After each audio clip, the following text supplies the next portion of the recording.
On a low ridge above the marsh, in the municipality of Dorchester, New Brunswick, a cluster of limestone buildings has stood since 1880. The walls are thick. The windows are narrow. The institution inside those walls is still operating today, making it one of the oldest continuously operational federal penitentiaries in Canada. Between 1880 and 1950, the prisoners inside those limestone walls quarried the stone for the wall's own expansion. They cut the limestone from the deposits accessible on the institutional property and from nearby quarry sites, shaped it, and laid it into the courses of the buildings that housed them. The federal government's annual reports to the Superintendent of Penitentiaries document the capital value of these improvements, tens of thousands of dollars of permanent institutional construction, at zero labor cost to the Crown. This was the Dorchester Penitentiary, a federal institution built on a marsh peninsula at the edge of the continent, surrounded by the world's highest tides, holding the Maritime provinces' convicted men in conditions that two separate royal commissions described as inadequate in 1938 and again in 1949, while the federal government that received both reports continued funding the institution under those conditions for 2 more decades. To understand what Dorchester became, you have to understand the specific geography of marginalization that built it, a geography that was simultaneously physical and political, that put the institution at the edge of the country and left the people inside it at the edge of every accountability system the country maintained. The Maritimes in the years following Confederation occupied a specific position in the federal imagination, economically peripheral, politically underweighted, culturally distinct from both the Ontario-Quebec axis that dominated federal policy and the western expansion that was consuming federal energy and attention. The region had its own internal hierarchies: the Protestant-Catholic divide along ethnic lines, the English-Acadian tension in New Brunswick, the Black Loyalist communities in Nova Scotia, who had been promised freedom and land and received a fraction of both, the Mi'kmaq and Maliseet nations, whose treaty rights were acknowledged in law and ignored in practice. The federal penitentiary system, when it extended to the Maritimes in the 1870s, was extending to a region whose most vulnerable populations, the Indigenous, the Black, the Acadian, the rural poor, were precisely the populations most likely to come into contact with it. When the federal government chose Dorchester as the site for the Maritime Penitentiary, it chose a peninsula geography that the Fundy tides naturally isolated, not completely, not impassively, but in the particular way that large bodies of moving water isolate, by making departure feel like an argument with something much larger than yourself. The institution that would hold the East Coast's most forgotten prisoners was itself a forgotten institution, at the edge of a region that the country's institutional center treated as peripheral. The forgetting was structural. The world that built Dorchester built the conditions of its own invisibility. The federal government authorized the construction of the Dorchester Penitentiary in 1876, 4 years before its opening, as the maritime regional institution of the federal penitentiary system.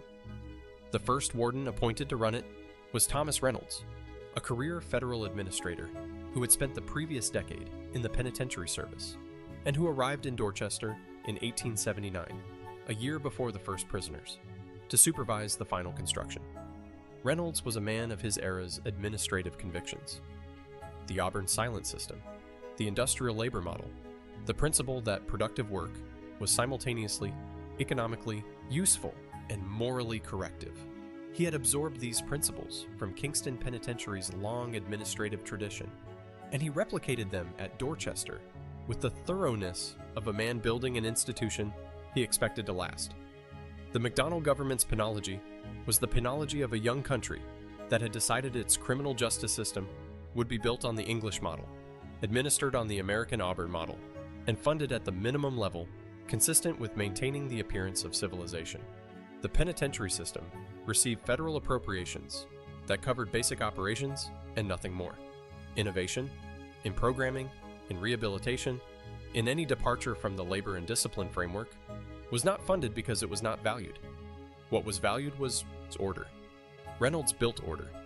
His annual reports to the superintendent describe an institution in good order: the shops productive, the discipline maintained, the chapel well attended, The record's complete. The records were complete. That is the one fact in every annual report that subsequent history confirmed. The records were thorough, and they were kept. And they are in the Library and Archives Canada collection now, available to any researcher who knows to request them. The records document the order Reynolds built. They also document, in the columns he established and that his successors maintained, what the order cost.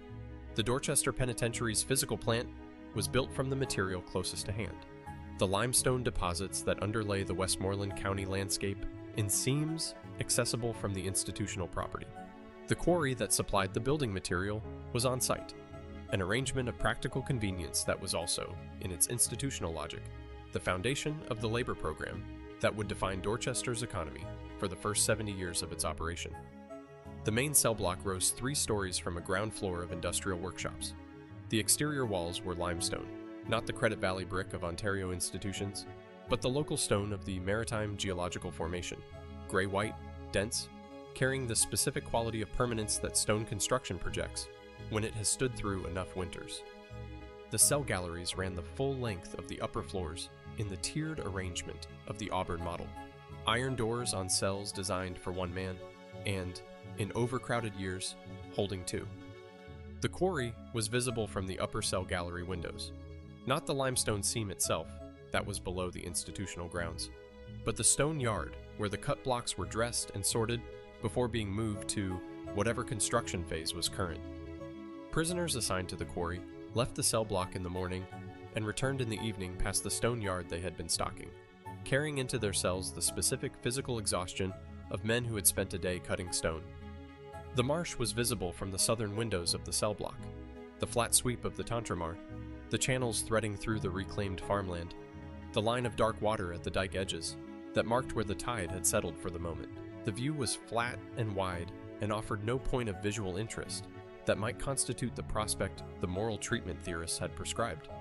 It was simply the marsh, vast, tidal, indifferent. The punishment cells were in the basement. The disciplinary structure at Dorchester followed the federal regulations. The strap administered by the deputy warden in the presence of the medical officer, the dark cell for serious violations, the bread and water reduction for minor ones. Each punishment recorded in the ledger in the deputy warden's administrative hand. What arrived through the cell block's stone walls, twice daily, was not a sound. It was a change in the air, the salt smell of the incoming tide, the specific quality of damp that the Bay of Fundy delivers when 17 meters of water are moving across the Cumberland Basin toward the marsh. It came through the walls the way persistent things always come through stone, not dramatically, but completely.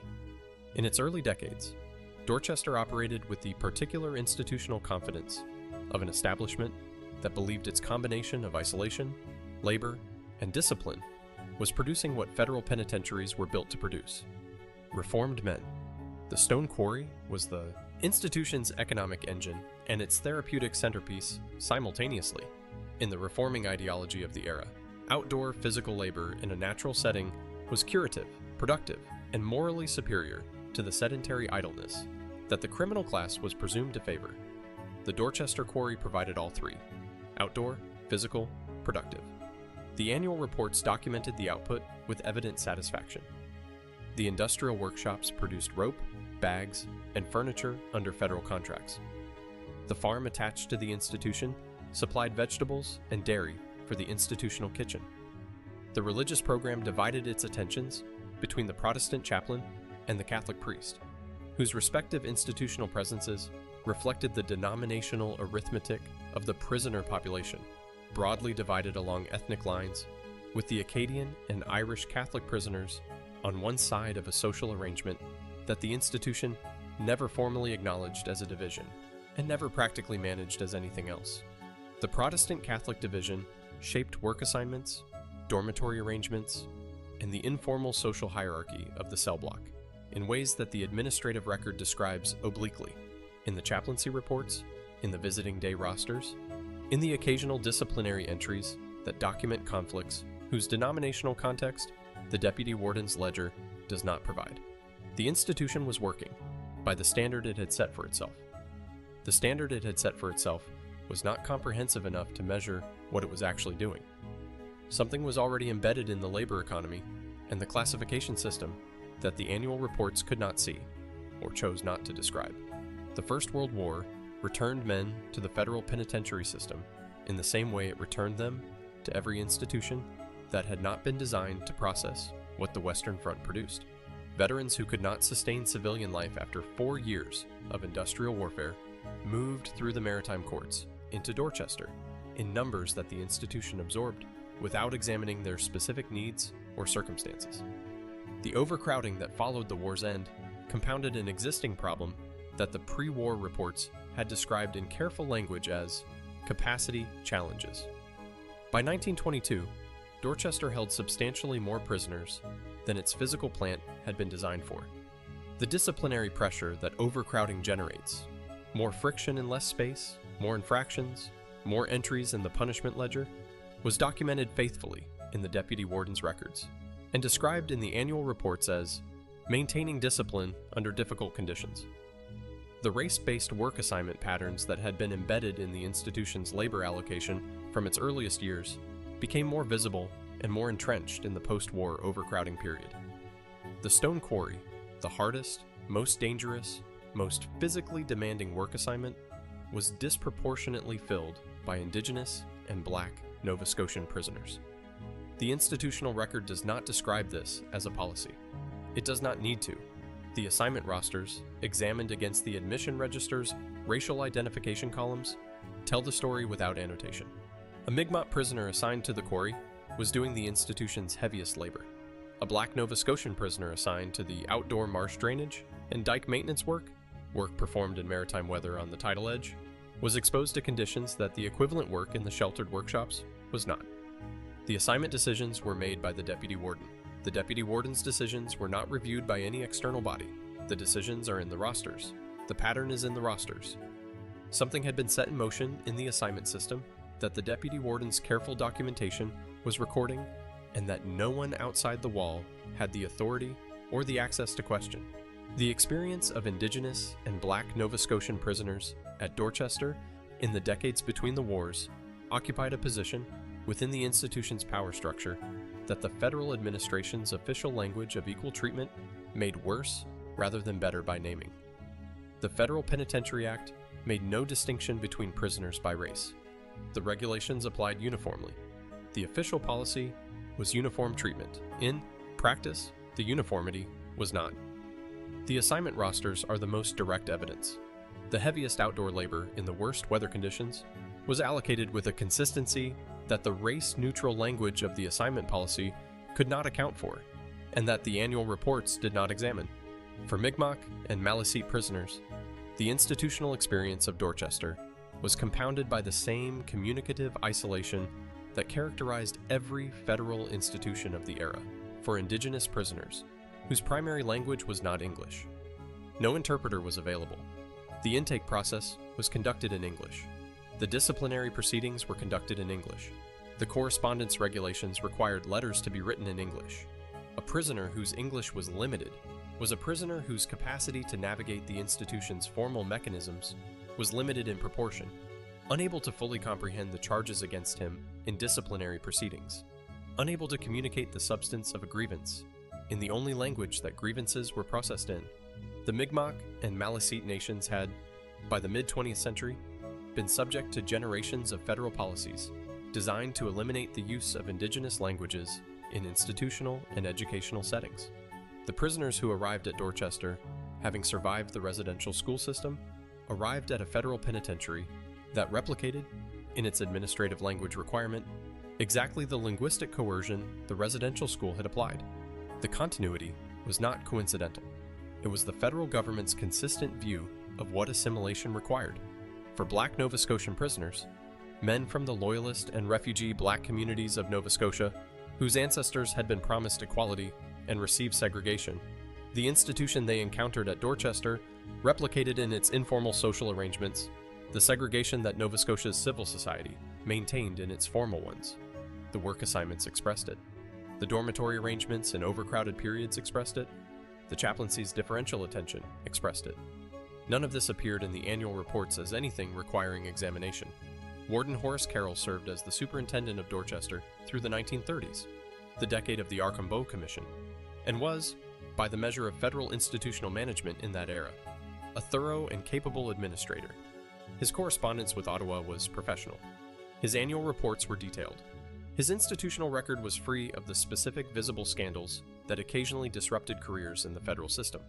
He had come through the Maritime Regional Service in the way institutional administrators come through closed systems, incrementally, through internal promotion, building a record of reliable management that the service rewarded with progressively larger responsibility. By the time he reached the wardenship at Dorchester, his professional world was the institution, and the institution was his professional world in the total way that closed institutional environments create. His annual reports described Dorchester as operating at the standard the federal regulations required. The industrial output was maintained. The quarry was productive. The discipline was consistent. The religious program was active. The reports were received by Ottawa and filed. What they did not describe, what the Archambault Commission would find when its investigators arrived, was the gap between the uniform treatment the regulations required and the differential treatment the assignment rosters documented. Carroll's reports described an institution in which the regulations were followed. The regulations, in his administrative understanding, were the standard. The question of whether following the regulations produced what the institution was funded to produce, rehabilitation, or, at minimum, the conditions under which rehabilitation might be possible, was not a question his professional framework required him to ask. He believed Dorchester was doing its job because his framework for measuring the job and his framework for doing it were the same framework. No external measure existed. No external voice with authority could tell him the two frameworks had diverged. He retired before the full weight of the Archambault findings descended on the institutional record. He was never investigated for anything. The Federal Penitentiary Service's relationship with Dorchester was structured around the same capital labor economy that shaped every federal institution. But at Dorchester, the economy had a feature that was specific, and that the annual reports described with a pride that the records, read carefully, transform into something else. At Dorchester, the prisoner labor did not merely service the institution's operational needs, it built the institution's permanent physical infrastructure. The limestone quarried and dressed and laid by prisoner hands became the walls of the cell block, extensions built in 1895, 1912, and 1931. The federal capital budget for those extensions was reduced by the labor component, because the labor component cost the Crown nothing. The prisoner days spent cutting stone were prisoner days spent adding to the capital value of a federal asset. The federal superintendent's annual reports cite these improvements with evident satisfaction. The 1912 East Wing addition, completed at a capital cost substantially below commercial tender rates, owing to the productive application of the institution's labor resources. The institution's labor resources. The phrase is institutional. What it describes is men serving sentences, men whose labor was required of them, men who would serve their sentences inside the walls their labor had extended. No ethics board reviewed the assignment of prisoner labor to permanent capital construction. No ethics board existed at Dorchester at any point in the period under examination. The regulatory gap that allowed prisoner labor to generate capital improvement to a federal asset without any accounting of what that required of the men performing it was not a deliberate design. It was simply the state of affairs, a labor system operating in the space between a penitentiary act that required prisoner work and a broader labor rights framework that explicitly excluded prisoners from its protections. In that space, between 1880 and 1950, the federal government built, or rather had built for it, at no labor cost, a permanent limestone institution that stands in Dorchester, New Brunswick today. The institution is still there. The men who built it are not. The daily regime of labor and discipline at Dorchester, in the decades between the wars, was documented with the administrative thoroughness that the federal regulations required.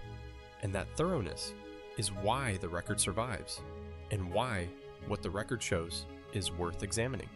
The stone quarry operated through the maritime seasons, with the pragmatic flexibility of an operation that understood weather, but did not exempt work from it.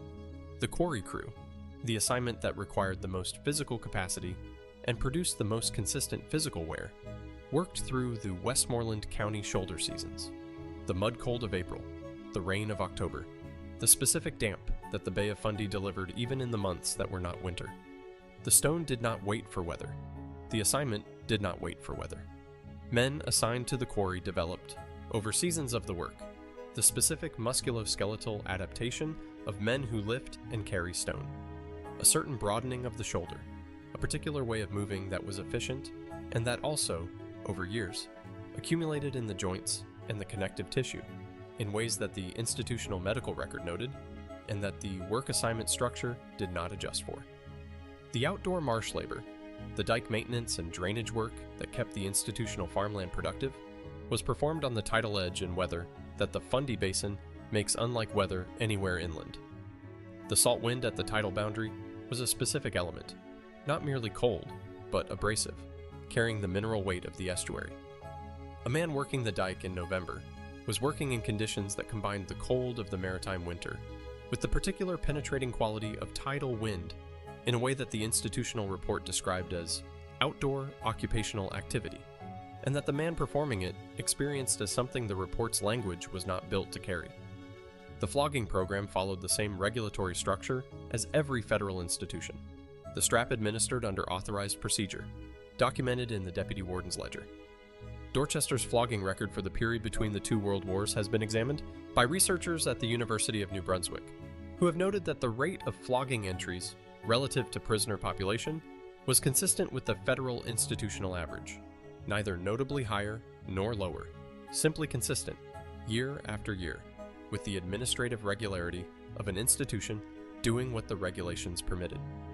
One testimony, drawn from the testimony collection of a prisoner advocacy organization active in the Maritimes in the 1970s, attributed to a former Dorchester prisoner who had served time in the mid-1940s, describes the experience of the dark cell in terms that the regulations' authorized 30-day period does not quite contain. The sound of the tide was the only thing. Morning and evening it came. You knew what time of day it was by the tide, even when you did not know what day it was. You thought, if the tide is coming back, so is the morning. If the tide is going out, so is the light. He said the tide was a clock he had not asked for and could not turn off. The names of the men who counted time by the tide belong to the next section, not as a category, but as specific people. Numbers: 0 labor cost to the Crown, 2 royal commissions, 80 years before the flogging program ended, can become a structure without remaining a weight. So let us remember 3 names. John Paul Pictou was 24 years old in 1922 when he arrived at Dorchester from Pictou Landing, Nova Scotia, sentenced to 11 years following a conviction he maintained, in every surviving piece of correspondence, was the product of false testimony and an inadequate defense. He was Mi'kmaq. He spoke English with fluency. The residential school system that had taken him at age 7 had ensured that, but the fluency was the English of institutional coercion, rather than the English of his community. And the two were different in ways that made every official interaction at Dorchester feel like a transaction conducted in a language that was his and was not his simultaneously. His family attempted to visit in the summer of 1923. The visiting regulations required advance written notice submitted to the institution's administrative office in the prescribed format. The letter his aunt had written, in Mi'kmaq syllabics, because her English literacy was limited, had not been accepted as sufficient notice. They were turned away at the gate. John Paul Pictou was assigned to the stone quarry within a month of his arrival. He worked it for 9 of his 11 years at Dorchester. The records of his assignment are in the institution's quarterly labor reports, his name appearing in the stone quarry crew roster, with the regularity of a man whose assignment was never reconsidered because no mechanism required it to be reconsidered. He was released in 1933 into a depression that had transformed the Pictou County labor market in ways that eliminated the casual and seasonal work that had sustained Mi'kmaq men in the region before his sentence. He returned to Pictou Landing. He could not find steady work. He did seasonal labor through the 1930s and 1940s, agricultural, fisheries adjacent, the edge work that economic margins provide, and died in 1947 at the age of 49. His daughter Margaret submitted an access to information request for his prison records in 1984. The quarry assignment logs were provided, the disciplinary records for his 11 years, the entries that would allow a reconstruction of what he was charged with, what punishments he received, what the institution's view of him was as a prisoner rather than as a labor unit, were described in the Access to Information response as subject to routine destruction under records management procedures applicable to the relevant period. Routine destruction. The labor log survived. The discipline records did not. The records management system preserved what measured his output and destroyed what might have measured his experience. Margaret Pictou is still in Pictou Landing. Her father's quarry assignment is in the Federal Archive. His punishment record is not. Eliza Brooks had never been to Dorchester. She had no reason to go before the autumn of 1931, and every reason not to go after it. Her husband Caleb had arrived there in 1927, sentenced to 7 years for a conviction that Eliza described in the letter she wrote to the Inspector of Penitentiaries in December of 1931 as having been shaped by the specific vulnerability of black Nova Scotian men in the Annapolis Valley courts. Caleb Brooks was a farmer. He had worked a small property outside Windsor, Nova Scotia, that had been in his family since the Black Loyalist settlement period, land that had not been the land promised but was land nonetheless, held across generations, because land held is always worth holding. He had a documented respiratory condition, something chronic, probably bronchial, that his family physician in Windsor had treated across the years before his arrest, and had noted in the records that the Dorchester admitting physician would have had access to.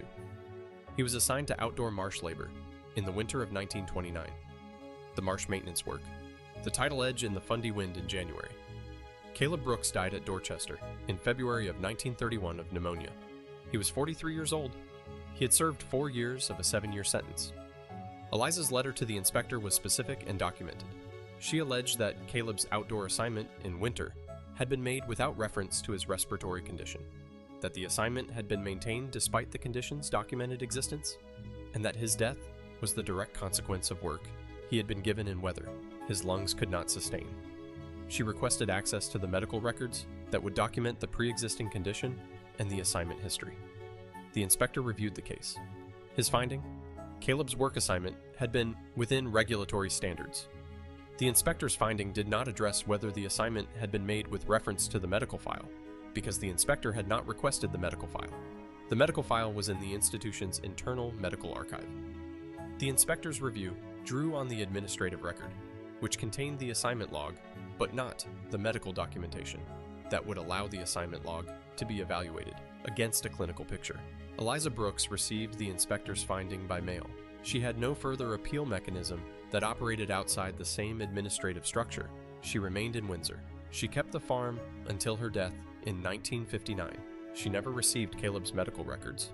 She never learned whether the assignment had been made in knowledge of the respiratory condition or without it. The answer to that question is in the institutional medical archive if it is anywhere. The question of whether it is there and what access to it Eliza's descendants might have has not been answered. Walter Saulnier was 31 years old in 1948 when he arrived at Dorchester from Cheticamp, Nova Scotia, sentenced to 6 years. He was an offshore fisherman, had been working the Cape Breton fishery since his mid-teens, the inshore and then the offshore fleet, the specific physical expertise of a man whose working knowledge was embodied in his hands, rather than in any document. He had a hand injury from a line accident 4 years before his arrest. 2 fingers of the right hand had been crushed in a capstan, the bones healed improperly. The grip strength of the right hand permanently reduced from what the fishery required at full capacity. The injury was documented in the admitting medical examination at Dorchester. He was assigned to the stone quarry. The quarry assignment was made by the deputy warden within 2 weeks of his arrival. The deputy warden's assignment decision was not required to consult the medical file. No formal mechanism connected the medical examination conducted at admission to the labor assignment decisions made by the deputy warden afterward. The 2 administrative processes occurred in the same building, were conducted by different officials, and were filed in separate record systems that had no requirement to speak to each other. Walter Saulnier worked the quarry for 4 of his 6 years at Dorchester. The right hand, whose diminished grip strength was already documented, was subjected to 4 years of stone-cutting work, for which grip was the primary mechanical requirement. By the time he was released in 1954, The right hand's condition had progressed from the improperly healed crush injury that had been documented at admission to the functionally disabled state that his subsequent medical records describe. He could not return to the offshore fishery. The fishery required 2 functioning hands. His right hand no longer provided what the fishery required. He had lost the only trade he knew. He had lost it in a federal institution that had documented the injury that preceded his loss, assigned him to the work that compounded it, and filed the documentation of both in systems that were never required to be read in the same room. Walter Saulnier spent the last 20 years of his working life in Cheticamp, doing odd jobs and occasional work on the inshore boats, whose demands were lighter than the offshore fleet. He died in 1978. His daughter Denise obtained his institutional records in 2003 through an access to information request that produced the admitting medical examination and the quarry assignment roster, but did not produce any document connecting the two, any record of a decision or a failure to decide that had placed a man with a documented grip injury into 4 years of grip-dependent work. There is no such document, or if there is, it has not been produced. And the absence of the connecting document is its own kind of evidence. A system in which the 2 facts, the medical finding and the labor assignment, occupied separate administrative silos for 6 years and were never brought together by any person or process, with the authority to ask what they implied about each other. These 3 represent hundreds more. The men whose quarry assignments are in the Federal Archive and whose experience of those assignments is in no document the institution produced. The families who traveled to Dorchester and were turned away because the visiting regulations required English language written notice that the family did not know was required. The men who arrived with documented conditions and left with conditions the institution had compounded and never been required to account for. The men who counted time by the tide because it was the only clock the dark cell provided. They are owed a reckoning. The records are in the archive. The reckoning has not come. The Archambault Commission reached Dorchester in 1937, a year into its national survey of federal penitentiaries. Its investigators found what they had found at every institution they examined: the labor discipline model intact, the corporal punishment program running, the independent oversight absent, the gap between the rehabilitative mandate and the punitive reality undocumented by any institutional process. The Commission's 1938 report, in its national findings, described conditions at Dorchester in terms consistent with its findings elsewhere. The recommendations it made were the same recommendations it made for every federal institution: abolish corporal punishment, establish independent oversight, develop individualized rehabilitation programming. The federal government accepted the report's language. It did not implement its structural recommendations. In 1947, the federal government established the Fautou Commission to follow up on the Archambault recommendations and assess what progress had been made in the 9 years since the report. The Fautou Commission's 1949 report is the document that makes Dorchester's specific institutional failure most visible in the public record. Its investigators, after visiting all federal institutions and examining what the Archambault recommendations had produced, described Dorchester in terms that no other institution received: benefited least of any federal institution from the spirit of the Archambault recommendations, benefited least of any federal institution in the full survey. The Fautou report was received by the federal government. It was filed. The government continued funding Dorchester at the level and under the conditions the Fautou Commission had described as inadequate. The stone quarry ran until the 1950s. The flogging program ran until 1968, when corporal punishment was finally abolished across the federal system. 30 years after the Archambault Commission had recommended its abolition, and 19 years after the Fautou Commission had found that Dorchester had benefited least from even the spirit of that recommendation. Not one official was investigated. Not one warden was censured. The federal government that received the Archambault report in 1938 and received the Fautou report in 1949 and continued funding Dorchester under conditions both reports had found inadequate was not required by any proceeding to account for the gap between the findings and the funding. Caleb Brooks died in the gap.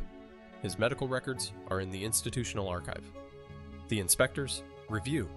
That cleared his work assignment without consulting those records is in the inspector's file. Nobody has been required to read the two documents together. The advocacy that eventually produced structural change in Canada's federal penitentiary system reached Dorchester later than it reached most other institutions, because Dorchester's geographic isolation compounded the institutional isolation that all federal penitentiaries shared. The 1969 Ouimet Report, the third major federal inquiry in 30 years, revisited the Archambault recommendations and found, as the Fautou Commission had found 20 years earlier, that the recommendations were substantially unimplemented. The Ouimet Report's specific findings about Dorchester noted the ongoing inadequacy of independent oversight and the continued absence of individualized rehabilitation programming.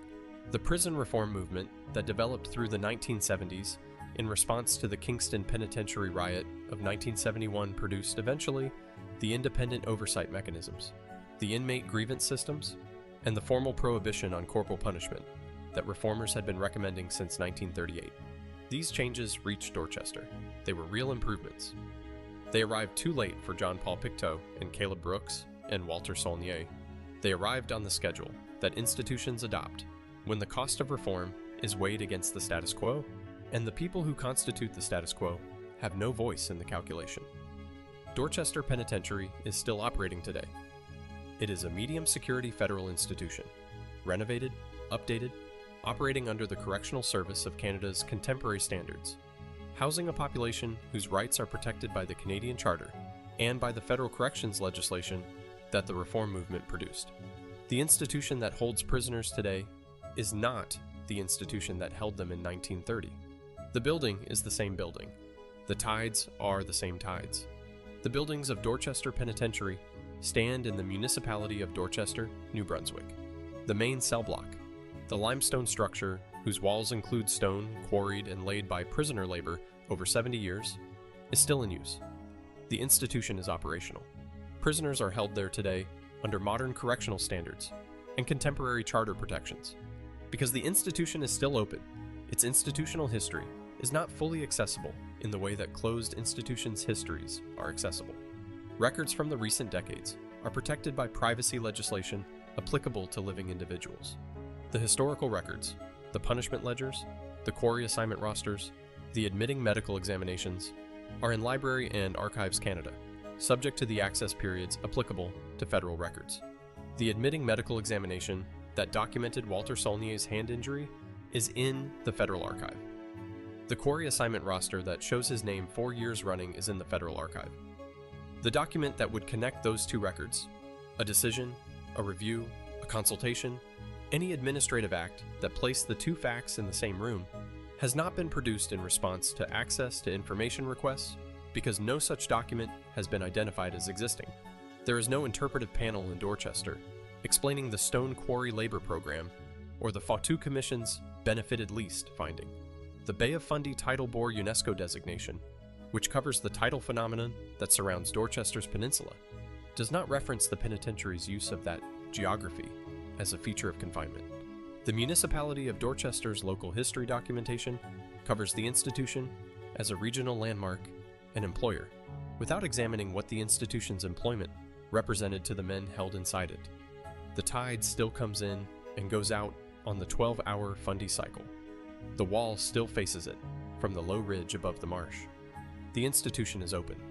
There are 2 Dorchester penitentiaries in the historical record. The first was built by a Confederation-era federal government that genuinely, in the reforming ideology of its era, with the Auburn model and the labor discipline framework that the English-speaking world treated as the state of the art, believed that isolation, industrial labor, and moral correction would convert a convicted man into a productive citizen. That first institution was attempting, within what the era knew and what the federal appropriations provided. Some of its wardens were conscientious. Some of its prisoners left the wall in better condition than they had entered. The attempt deserves its name. The second Dorchester is also in the record. It assigned the heaviest outdoor labor to Indigenous and Black Nova Scotian prisoners in a pattern so consistent that the assignment rosters document it without explanation. It assigned a man with a documented hand injury to 4 years of grip-dependent quarry work because no mechanism required the deputy warden to consult the medical file. It accepted the Archambault Commission's findings and the Faultou Commission's more specific findings, and continued operating under conditions both reports had described as inadequate for decades, with no individual accountability for any specific decision that any specific person had made. Both Dorchesters received the same annual appropriation from the federal government. Both filed the same annual reports in the same language of rehabilitation.